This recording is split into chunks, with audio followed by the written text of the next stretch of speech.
Kemudian saksi Samira mengatakan, betul itu senjata kita. Sehingga pada saat itu saksi Oki Pratama dan saksi Samira sudah mengetahui jika glowing booster cell sudah tidak dijual lagi oleh saksi Reza Gladys Pretianisari.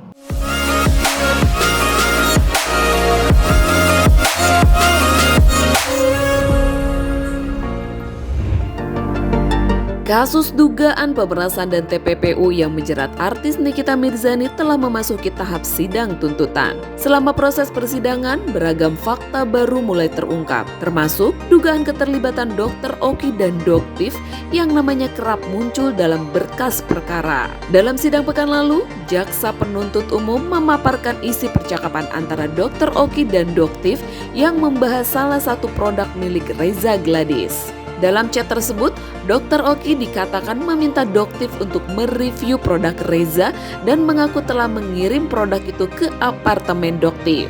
Doktif pun mengaku produk tersebut sudah sulit ditemukan karena tak lagi beredar di pasar. Keduanya menyebut produk itu sebagai senjata utama mereka. Namun, belum dapat dipastikan apa tujuan pengiriman produk tersebut. Apakah untuk ulasan profesional atau kepentingan lain? 9 November 2024, sekira pukul 20.08 WIB, saksi Oki Pratama mengirimkan pesan pada aplikasi WhatsApp kepada saksi Samira yang mengatakan, DNA salmon Reza Gladys kapan VT-nya kak? Kemudian saksi Samira menjawab, itu kayaknya nggak bisa dinaikin karena nyari barangnya susah, tapi itu jadi senjata kita kalau mereka macam-macam. Lalu saksi Oki Pratama menjawab, ya emang udah nggak ada lagi kak. Kan aku udah kirim ke kakak barangnya, ke apart kakak sesuai instruksi. Kemudian saksi Samira mengatakan, betul itu senjata kita. Sehingga pada saat itu saksi Oki Pratama dan saksi Samira sudah mengetahui jika glowing booster cell sudah tidak dijual lagi oleh saksi Reza Gladys Pretianisari. Bahwa selanjutnya pada tanggal 13 November 2024, atas kesepakatan antara terdakwa Nikita Mirzani, saksi Ismail Marzuki dan saksi Oki Pratama, terdakwa Nikita Mirzani dan saksi Oki Pratama menyuruh saksi Ismail Marzuki untuk berkomunikasi dengan saksi Reza Gladys Pretianisari dan pada saat yang bersamaan saksi Oki Pratama menindaklanjuti arahan dari terdakwa Nikita Mirzani dengan cara memerintahkan saksi Reza Gladys Pretianisari untuk berkomunikasi dengan saksi Ismail Marzuki. Sehingga pada tanggal 13 November 2024 dan 14 November 2024, saksi Ismail Marzuki berkomunikasi baik melalui pesan dan telepon WhatsApp dengan saksi Reza Gladys Pretianisari yang pada pokoknya saat itu saksi Ismail Marzuki meminta uang sejumlah 5 miliar rupiah kepada saksi Reza Gladys Pretianisari.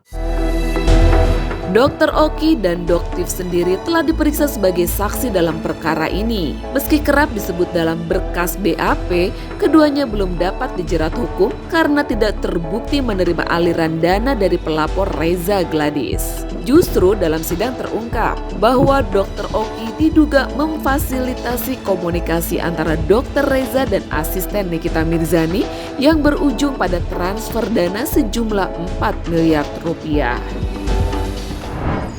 Kalau nama saya selalu dikait-kaitkan, itu kan hak sebagai warga negara Indonesia untuk berpendapat. Jadi kan kita harus menghargai ya siapapun yang mau berpendapat. Tapi ya kita harus juga hargai juga untuk proses. Sekarang kalau udah masuk ke proses persidangan ya kita hargai aja, kita ikuti alurnya. Jadi saksi, karena dia di berkas kok, ada di BAP dia. Jadi kalau seandainya memang diwajibkan ya harus dong kayak gitu. Karena kan sebagai warga negara Indonesia yang baik harus berani bersaksi. Nggak ada masalah karena saya dengan beliau pun sebenarnya tidak ada masalah. Oke, terima kasih ya. Taman ada taman.